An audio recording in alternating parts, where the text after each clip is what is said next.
우리 성도님들 오래간만에 만난 것 같습니다. 이렇게 만나니까 반갑고 또 우리 시온 찬양대 찬양도 가까이에서 이렇게 듣게 되니까 은혜가 되고 이렇게 강단에서 여러분을 2주 동안 제가 못 뵌 것 같습니다. 이렇게 만나게 되어서 얼마나 기쁜지 모릅니다. 그동안 나라가 대통령 선거 때문에 뜨거웠는데 이제 지난주에 대통령 선거가 끝나고 이제 지지했던 사람이나 반대했던 사람이나 이제 나라가 갈등과 분열을 잘 회복해서 한마음이 되어서 더 좋은 대한민국을 만들어 가는데 우리 그리스도인들이 마음을 합쳐야 되지 않을까 이렇게 생각이 됩니다. 그래서 나라를 위해서도 우리 믿는 사람들이 중심을 잘 잡아서 또 좌우에 편형이 되어서 이제 그러는 것이 아니라 나라를 하나로 이렇게 엮어가는 중심에 서는 우리 그리스도인이 되어야 되겠다 생각을 하게 됩니다. 지난 새벽 총진군 때 요셉에 대해서 말씀을 드렸어요. 그래서 요셉에 대해서 성경에 보니까 형통이란 단어가 3번이나 사용된 사람이 요셉이었어요. 39장 2절에 보니까 그가 형통한 자가 되어서, 또 39장 3절에 보니까 그의 범사에 형통하게 하심을 보았더라. 그리고 39장 23절에도 보면 여기에는 또 이제 여호와께서 그를 범사에 형통하게 하셨더라라고 하면서 요셉에게만은 성경에서 특별히 3번씩 형통이란 단어가 사용되고 있는데 3번씩 형통이란 단어가 사용된 사람은 요셉뿐이었어요. 성경에서 형통이란 단어가 사용된 사람이 누굴까 살펴보니까 요셉이 있었고 여호수아가 있었고 히스기야가 있었는데 그 중에서 요셉만이 3번에 걸쳐서 형통이란 단어가 사용된 사람이 요셉이었어요. 요셉이 이렇게 특별한 형통의 축복을 누린 이유가 있었죠. 여호와께서 하신 것이었어요. 그래서 요셉의 형통의 그 앞부분을 보면 여호와께서 함께 하심으로, 여호와께서 도와주심으로, 여호와 하나님이 그와 함께 하심으로 그가 형통케 되었다 이렇게 말씀하고 있어요. 요셉만큼 파란만장한 삶을 살아간 사람이 어디 있었을까? 그래서 요셉은 대부분의 삶이 고난의 삶이었어요. 시기를 받고 모함을 받고 억울함을 당하고, 그래서 인생이 잘 풀리지 않았던 사람이 요셉이었어요. 그래서 요셉은 가장 실패한 사람으로 인생이 끝날 수도 있었어요. 그러나 억울한 일이 있어도, 그리고 모함을 당해도 환경과 상황보다 더 중요한 게 있었죠. 무엇이었습니까? 여호와 하나님. 그래서 여호와 하나님을 의지하고 하나님께 순종하고 말씀을 붙잡고 이렇게 이겨나갔던 사람이 요셉이었고, 그래서 요셉이 마침내 이러한 과정을 통해서 성숙하고 성장하고 하나님이 그와 함께 하심으로 형통케 되는 은혜와 축복을 누린 자가 요셉이었던 것입니다. 이런 요셉의 형통의 축복을 누리는 동부의 성도가 되기를 축원합니다. 저는 요셉에 대해서 묵상을 하면서 지금이야말로 우리나라에 요셉과 같은 인물이 꼭 필요한데, 요셉과 같은 인물이 우리나라에 꼭 필요한 때가 바로 지금이 아닌가. 우리나라는요, 국토도 좁아요. 그리고 자원도 풍부하지 않아요. 그리고 주변에 강대국들에 딱 둘러싸여 있어가지고 나라가 생존하기가 아주 벅찬 나라가 우리나라예요. 그래서 우리나라는 믿을 수 있는 건 딱 하나, 인물이 좋아야 돼요. 그래서 우리나라는 유달리 교육열이 높은 이유가 바로 여기에 있는 거예요. 우리나라의 생존의 길은 인물을 잘 만들어내는 데 달려 있는 거예요. 그래서 오늘 이 위기의 때에 요셉과 같은 인물이 나타나면 얼마나 좋을까. 그런데 가만히 생각해 보면 우리도 요셉과 같은 인물이 되지 못했고, 또 우리도 요셉과 같은 인물을 키우지 못했던 거예요. 그래서 이제는 요셉 같은 인물로 살아가야 되겠다, 또는 요셉과 같은 인물을 만드는 사람이 되어야 되겠다, 이런 다짐과 결단을 하지 않을 수가 없는 것입니다. 오늘 요셉과 같은 인물 비슷한 사람이 오늘 말씀에 나오는 히스기야 왕이었어요. 그래서 성경에 보면 히스기야에게도 형통하게 되었더라 이렇게 표현하고 있어요. 그래서 이 히스기야는 어떤 사람이었는가? 분열 왕국 시대의 위대한 왕이 히스기야였어요. 히스기야는요 불과 25세 때 이 남유다 왕국의 13대 왕으로 왕위에 오르게 됩니다. 그리고 히스기야는 13대 왕이 되어서 자그만치 29년을 나라를 다스리게 됩니다. 여러분 25세면요 청춘이잖아요. 얼마나 젊은 나이예요. 경험도 부족하고 지식도 부족하고, 그래서 25세의 왕이 되어서 실패할 확률이 높은 거예요. 그런데 히스기야가 얼마나 잘했는지 29년 동안 나라를 잘 이끌어 가게 됩니다. 오늘 히스기야 왕에 대해서 오늘 읽은 18장 3절 말씀에 이렇게 평가를 합니다. 그의 조상 다윗의 모든 행위와 같이 여호와 보시기에 정직하게 행했다. 이렇게 히스기야를 표현하고 있는 거예요. 먼저 보면요 다윗과 같았다는 거예요. 다윗이 어떤 왕이에요? 이스라엘 역사의 가장 위대한 왕. 그래서 모든 왕의 모델이 되는 사람이 다윗이었고 모든 사람을 평가하는 기준이 다윗이었어요. 그런데 대부분 왕들은 이렇게 평가를 받습니다. 다윗과 같지 아니했다. 대부분 다윗을 닮지 못했어요. 대부분이 악한 왕이었어요. 그런데 오늘 히스기야 왕은 다윗과 같았다라고 하면서 다윗과 아주 견주는 훌륭한 왕으로 히스기야를 인정하고 있더라는 거예요. 또 하나는 여호와 보시기에 정직했다. 성경에서 사람을 판단하고 평가하는 기준은 하나님이 보시기에 어떠하였는가. 세상 사람들이 보기에는 야, 저 사람 훌륭하고 성공한 것 같은데 하나님 보시기에 잘못되면 그건 잘못된 거예요. 그래서 성경의 기준은 하나님 보시기에 어떠하였는가. 하나님은 우리의 속 사람을 보시는 분. 그런데 히스기야를 하나님이 어떻게 보셨냐? 하나님 보시기에 정직한 사람이었다. 대부분 왕들은요 하나님 보시기에 정직하지 못했다, 하나님 보시기에 악한 왕이었다, 이렇게 평가를 받는데 히스기야만은 하나님 보시기에 정직한 왕이었다라고 평가를 받았으니 이것만 하더라도 히스기야가 얼마나 훌륭한 왕입니까? 그래서 5절 말씀해 보니 그의 전후에 유다 여러 왕 중에 이러한 자가 없더라, 이렇게 설명을 합니다. 그래서 유다 왕국에 여러 왕들이 있었잖아요. 히스기야가 벌써 13대 왕인데 히스기야 이후에도 왕이 있었고, 그런데 북이스라엘도 여러 왕들이 있었어요. 많은 왕들이 있었는데 그 중에 히스기야에게 견줄 만한 왕이 없었다. 이래서 히스기야를 아주 다윗의 견주는 훌륭한 왕으로 성경이 평가하고 있더라는 거예요. 역사에 보면요 정직한 왕이 많습니까? 악한 왕이 많습니까? 악한 왕이 많은 거죠, 그죠? 예. 정직한 왕을 거의 찾아볼 수가 없어요. 그런데 왕이 그 자리에 쉽게 오르는 겁니까? 왕이 되기 위해서는 후계자로 지명을 받고 나서 왕으로서의 훈련과 교육을 받게 되죠. 그래서 공부도 많이 해야 되고 지식도 얻게 되고 역사와 철학 여러 가지를 이제 준비를 갖추어서 이제 선왕이 죽고 나면 이제 왕세자가 왕에 딱 등극을 하게 됩니다. 그래서 왕이 되고 나면 나라를 잘 다스리고 싶지 않은 왕이 어디 있겠어요? 그런데 사람의 뜻대로 되지 않더라는 거예요. 권력을 잡고 나면 사람이 변심하기도 하고 또 자기의 지식과 능력을 가지고 나라를 이끌어 가려고 해도요 잘 되지 않는 거예요. 그래서 대부분이 선하고 좋은 왕이 되고 싶지만은 결론은 악한 왕으로 끝나요. 그래서 악한 왕이 대부분이었어요. 대통령도 마찬가지예요. 우리는 좋은 대통령 만났으면 하지만은요 좋은 대통령 만날 가능성이 불행하게도 거의 없어요.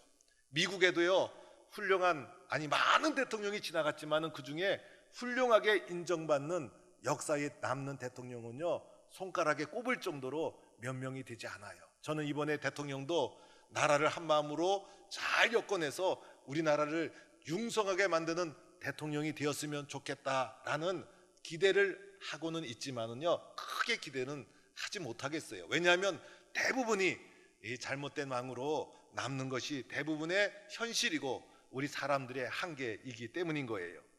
그런데 히스기야를 보세요. 25세 청년 때 왕이 되어가지고 나라를 어떻게 통치했기에 이렇게 훌륭한 왕이 되었을까? 이렇게 다윗의 견주는, 그죠? 다윗이 얼마나 훌륭한 왕입니까? 다윗의 견주는 훌륭한 왕으로 성경이 평가하고 이렇게 업적을 남기는 왕이 되었을까? 25세의 왕이 되어서 29년을 다스리는 왕이 되었어요. 도대체 히스기야의 통치 철학, 히스기야의 나라를 이끌어가는 기본 자세, 이것이 무엇이었을까를 오늘 보는 거예요. 그래서 우리도 히스기야가 가졌던 것처럼 내가 비록 왕은 아니지만은 그런 마음으로 주님 앞에 살아가고자 하는 거예요. 먼저 오늘 히스기야의 모습을 살펴보니까 첫 번째로 히스기야의 특징은요, 여호와 하나님을 의지했다, 이렇게 나오고 있어요. 여기서 중요한 단어는 의지라는 단어예요. 그래서 오늘 5절 말씀에 히스기야가 이스라엘 하나님 여호와를 의지하였는데, 그래서 히스기야는 누구를 의지했어요? 하나님 의지하고 여호와 하나님 의지했던 사람이에요.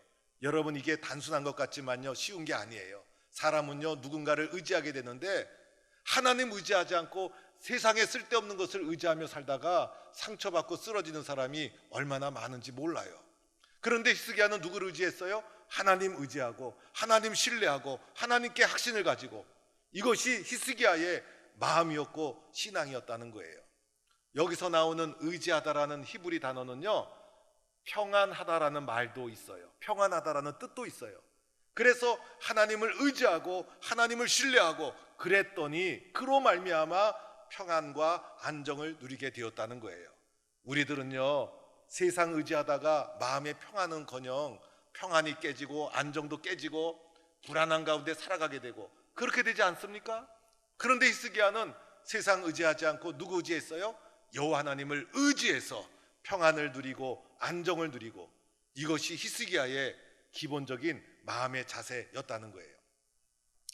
히스기야가 하나님을 의지했다는 것은요, 이제 역사적으로도 이제 히스기야가 왕이 되었을 때 엄청난 나라의 위기가 있었어요. 그 당시 초강대국 아수르가 북쪽에서부터 나라를 팽창시키면서 이제 남하 정책을 쓰면서 이제 북쪽에 있는 북이스라엘을 막 공격하기 시작합니다. 북이스라엘의 그때 마지막 왕이 호세아 왕이었어요.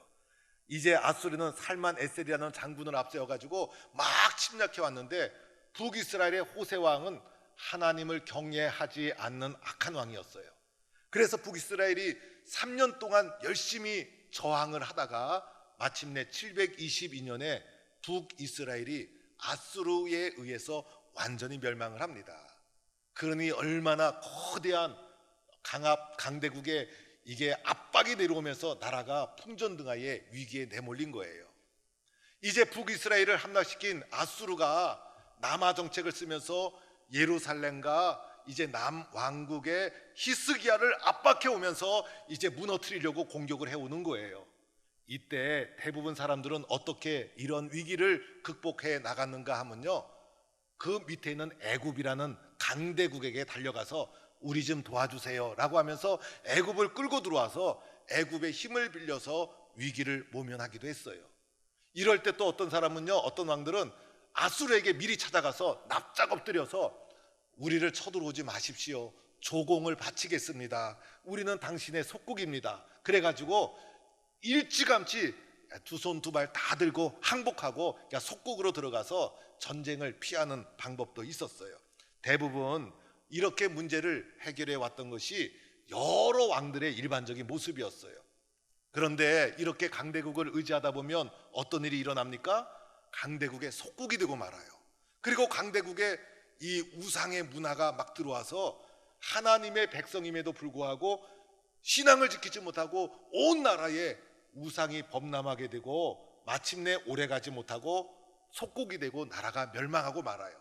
잠시 연장은 했지만은 비참하게 멸망으로 끝나는 것이 역사의 가르침이었어요. 이때 히스기야는 막 아수르가 쳐내려오니까 어떡합니까?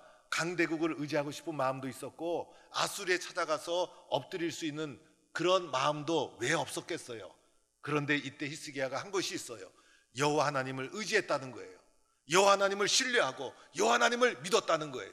그래서 이 이후에 벌어지는 일들을 보면 히스기야가 하나님 앞에 엎드려 기도하면서 이 아수르의 침략을 막아내기 시작합니다. 그래서 하나님을 의지해서 기적적으로 아수르의 침략으로부터 나라를 지킨 왕이 히스기야 왕이었어요. 이 사건 하나만 하더라도 히스기야가 하나님을 얼마나 절실하게 의지하는 사람이었는가를 말해주고 있는 것이에요. 이렇게 히스기야가 하나님을 신뢰하고 하나님만 의지하고 하나님 의지에서 평안과 안정을 누리는 이런 믿음의 삶을 살아갔고, 이런 믿음으로 나라를 이끌어 갔다는 것이에요. 또 하나, 두 번째 히스기야의 특징이 있어요. 히스기야는 여호와 하나님과 연합한 자예요. 그래서 오늘 말씀 6절에도 보면 그가 여호와께 연합하여 그에게서 떠나지 아니했다 이렇게 말합니다. 여기서 연합이라는 히브리 단어는요, 굳게 붙잡다, 붙잡아도요 그냥 붙잡은 게 아니에요.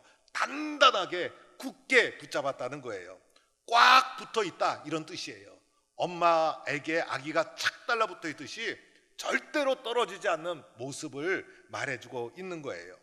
오늘 말씀에도 보니까 연합해서 떠나지 아니했다 이렇게 쓰여져 있잖아요. 그래서 하나님과 연합해서 하나님을 절대로 떠나지 않았어요. 하나님과 연합해서 하나님을 떠나지 않으니까 이제 히스기야가 한 것이 있었어요. 오늘 이어지는 말씀 6절에 보니까 이렇게 쓰여져 있어요. 여호와께서 모세에게 명령하신 계명을 지켰더라. 그렇죠 여러분, 하나님과 연합해서 붙어 있으니까 하나님의 계명을 듣고 말씀에 순종하고 말씀만 받아들이고 이런 일이 일어나는 거예요. 그래서 다른 것 의지하지 않고 하나님과 연합하고 하나님께 붙어 있어서 하나님 말씀만 듣고 말씀에만 순종하는 자가 히스기야였다는 거예요.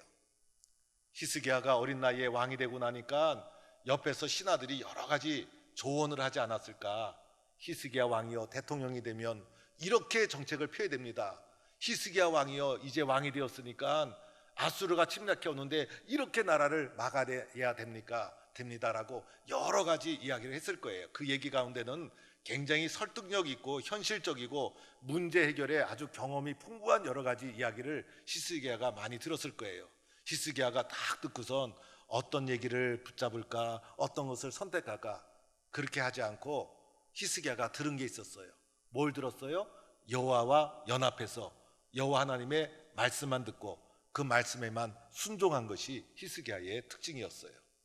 그래서 히스기야가 이렇게 하나님 말씀에 순종해서 한 것이 있었어요. 그것은 바로 우상을 척결하는 일이었어요. 나라를 영적으로 개조하는 일이었어요. 이 나라가 하나님의 선택된 백성인데 만연한 우상이 범람하는 것을 보면서 영적으로 새로워지지 않으면 안 되겠다. 그래서 우상을 척결하고 우상 숭배자들과 싸우고, 그래서 우상을 제거하는 일에 히스기야가, 나라를 영적으로 새롭게 하는 일에 히스기야가 전념을 하게 됩니다. 그 장면이 오늘 4절 말씀에 나오는 거예요. 이렇게 나오죠. 그가 여러 산당을 제거하고 주상을 깨뜨리고 아세라 목상을 찢고 모세가 만들었던 놋뱀을 부수고. 그래서 히스기야가 종교개혁을 하는 장면을 보면요, 이전과 이 이후에 종교개혁을 일으킨 왕들이 있긴 있었어요. 그런데 그때보다도 훨씬 광범위하게, 훨씬 길게 히스기야의 장면을 성경이 증언하고 있는 거예요. 산당, 이 산당은요, 이 국민들 사이에 깊숙이 이게 스며들어간 이게 미신적인 민간 종교라고 할 수가 있어요. 그것을 없애는 게 정말 어려운 거예요. 어떤 왕도 이 산당을 없애지 못했어요. 그런데 히스기야는요, 과감하게 이 산당을 딱 없애고 예루살렘 성전 중심의 여호와 신앙을 회복시킨 사람이 히스기야였어요. 또 대표적인 이 우상 중에 하나인 아세라 목상 찍어버리고 이 돌로 만든 주상도 다 무너뜨리고, 심지어는 놋뱀이 있었는데 이 놋뱀은 모세가 광야에서 들어서 그것을 바라보는 자들이 구원을 받는 하나님의 구원의 도구였는데 후에 사람들이 이것을 미신적인 도구로 사용했어요. 이것을 숭배하는 일이 벌어졌어요. 그러자 히스기야가 가감히 그 놋뱀을 깨부셨어요. 그래서 그것을 누후수단이라, 깨어진 조각이다, 이런 뜻을 가진 누후수단이라 불러버렸어요. 그래서 모든 우상을 과감하게 제거했어요. 여기에 쓰여진 동사를 보면요, 이렇게 쓰여져 있죠. 제거하다, 깨뜨리다, 찍다, 부수다, 단호하고 엄격하고 철저하게 영적 갱신을 일으키는 히스기야의 모습을 보게 됩니다. 이것이 히스기야의 모습이었어요. 하나님을 의지하고 하나님을 연합하고. 여러분, 우리는 코로나 때문에 힘든 기간을 보내고 있는데 이때일수록 여호와 하나님을 더 의지하고 하나님께 연합하고 이렇게 이겨나가야 되는 거예요. 그래서 혹시 마음이 영적으로 나태한 질문이 있다면 빨리 하나님께 돌아와서 더 하나님을 의지하고 하나님과 연합해야 되는 거예요. 제가 주중에 울진 산불 현장을 한국교회 봉사단과 함께 방문을 해서 살펴보았어요. 그래서 어떤 데는 교회가 전소되기도 하고 또 우리 임정건 목사님 교회 성도들도 피해 입은 성도가 있고, 그래서 둘러보면서 기도도 해주고 한국교회 봉사단 목사님들과 함께 위로해주고 이렇게 돌아왔어요. 그러던 중에 불탄 예배당 옆에 축사가 하나 있었는데 축사가 거기서 불길이 딱 끝나가지고 축사가 살아있는 거예요. 야, 축사가 어떻게 불이 안 탔나 이 얘기를 하다가 축사 얘기가 나온 거예요. 거기 있는 분들이 하는 얘기가 불이 막 밀려오니까 어느 축사에서 주인이 소 20마리를 얼른 풀어버렸대요. 그랬더니 소들이 불길이 막 밀려오니까 소들이 살려고 막 도망갈 거 아닙니까? 그래서 소들을 살렸다는 거예요. 그런데 불이 다 꺼지니까 풀어놨던 소들이 다 집 찾아오더라는 거예요. 그래서 소들이 다 집 찾아왔대요. 또 이야기를 하니까요, 옆에 있던 어떤 분이 한 얘기가 거기 옆 동네는 개를 키우는 분이 있었대. 그러니까 이 개를 이제 사육을 해가지고 이제 이렇게 음식점에 배달하는 그런 개 이게 사육장이었던 것 같아요. 그 개들은 풀려나면 얼른 도망가야 되잖아요. 도망가야 살잖아요. 불길이 막 오는데 그 개들도 다 풀어줬대요. 살으라고. 그런데 그 개들은 좀 도망가서 영영 안 오면 좋겠는데 그 개들도 불이 꺼지고 나니까 다 돌아왔대요. 그래서 떠났던 소들도 돌아오고 떠났던 개들도 이렇게 돌아왔다고 그러면서 참 희한하다. 그래서 우리가 코로나가 때문에 힘들고 어려운 고난이 닥치고 그래도요, 신앙이 때로는 약간 미지근해질 수도 있지만요, 정신을 차리고 다시 하나님 의지하고 하나님 연합하는 쪽으로 빨리 우리도 돌아와야 되는 거예요. 오늘 히스기야가 이렇게 하나님께 연합하고 의지했더니 오늘 말씀해 보니 하나님께서 해주시는 것이 있었어요. 하나님이 그와 함께 하시네. 하나님도 함께 하셨어요. 그리고 어떤 결과가 주어집니까? 그가 어디로 가든지 형통하였더라. 형통의 축복을 누리게 된 거예요. 우리는요, 히스기야 모습을 보면서 깨닫는 것이 있죠. 히스기야 말고 여러 왕들이 있었잖아요. 그 중에 히스기야보다 더 똑똑한 왕이 없었겠어요? 히스기야는 25살의 왕이 되었는데 히스기야처럼 경력 많은 사람은 없었겠어요? 그런데 그 사람들은 히스기야만큼 훌륭한 왕이 되지 못했을까? 하나님 의지하지 않았기 때문이에요. 히스기야는 25살의 왕이 되어서 아수르가 남하하는 엄청난 위기적 상황의 왕이 되었는데 어떻게 이렇게 역사에 남는 왕이 되었을까? 하나님 의지하고 하나님과 연합했기 때문인 것이에요. 내가 내 지식, 내 경험 가지고 하다 보면요, 오래 가지 못해요. 그러나 어려움이 있었고 위기가 있고 환란이 닥치더라도 하나님 끝까지 의지하고 하나님과 끝까지 연합하면 하나님이 함께 하심에 그를 범사에 형통케 하셨더라. 이런 축복을 누리는 성도가 될 줄로 믿습니다. 나는 무엇을 의지하며 살아가고 있는가? 나는 무엇과 연합하여 살아가고 있는가? 하나님 의지하고 하나님과 연합하는 성도가 될 수 있기를 축원합니다. 어떤 일이 있어도 나는 하나님 없이는 못 살아요. 나는 하나님 의지해야 마음이 평안해요. 나는 하나님 한 분만으로 확신하며 살겠어요. 나는 하나님께만 마음을 다 드리겠어요. 나는 하나님께 착 붙어 있어요. 나는 하나님과 연합해서 살아갈래요. 이렇게 의지하고 연합하며 살아갈 때 히스기야에게 주신 형통의 축복, 하나님이 저와 여러분에게도 주실 줄로 믿고 오늘도 하나님과 연합하고 하나님 의지해서 하나님 은혜 가운데 살아가는 동부의 성도가 되기를 주의 이름으로 간절히 축원합니다.